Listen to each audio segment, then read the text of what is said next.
মানে জানি না এবং কোরআন পড়তে পারি না, ভাই কোন উসিলায় আপনি জান্নাতে যাবেন বলেন? আপনি মুসলিম, আপনি বললেন আমি জান্নাতে যাব, বলেন জান্নাত কি কম দামি না বেশি দামি? জান্নাত চিরস্থায়ী এক জগৎ, চিরস্থায়ী এক জগৎ। এর জন্য আল্লাহ কি বলছে জানেন?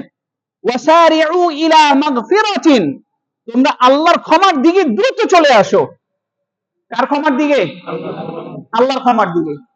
পাপ করছেন, কার কাছে যাইবেন? দুনিয়ায় সমস্ত অন্যায় আপনার দ্বারা হয়েছে, কার কাছে যাবেন? আল্লাহ বলছে ওয়াসারিউ ইলা মাগফিরাতিন, তোমরা পাপ যত কিছু করছো আমার কাছে চলে আসো ক্ষমার জন্য। ক্ষমা কে করবেন? আল্লাহ। আল্লাহ বলছেন ক্ষমা করে দিবেন। আল্লাহ কি করে দিবেন? ইন্নাল্লাহা ইয়াগফিরুয যুনুবা জামিআ, আল্লাহ সমস্ত গুনাহ ক্ষমা করে দিবেন, কিন্তু কার কাছে আসতে হবে? আল্লাহর কাছে আসতে হবে। ভাইরা আমার, কথা সংক্ষিপ্ত করে ফেলি আপনাদের বুঝার জন্য,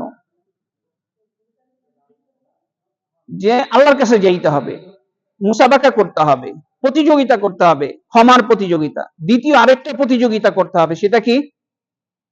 ওয়াজান্নাতিন আরদুহা কাআরদিস সামাই ওয়াল আরদ, এবং এমন জান্নাত পাওয়ার জন্য প্রতিযোগিতা করে যেই জান্নাতের প্রশস্ততা আসমান জমিনের মতো।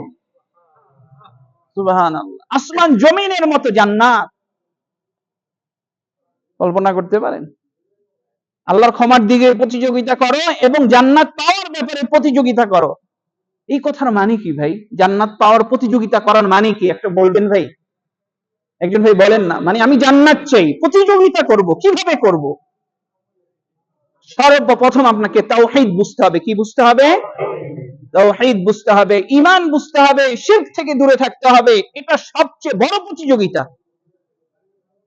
যখন আপনি নবী রাসূলদের দাওয়াত বুঝতে পারলেন, এরপরে আপনার কর্মগুলা মূল্যায়ন করা হবে।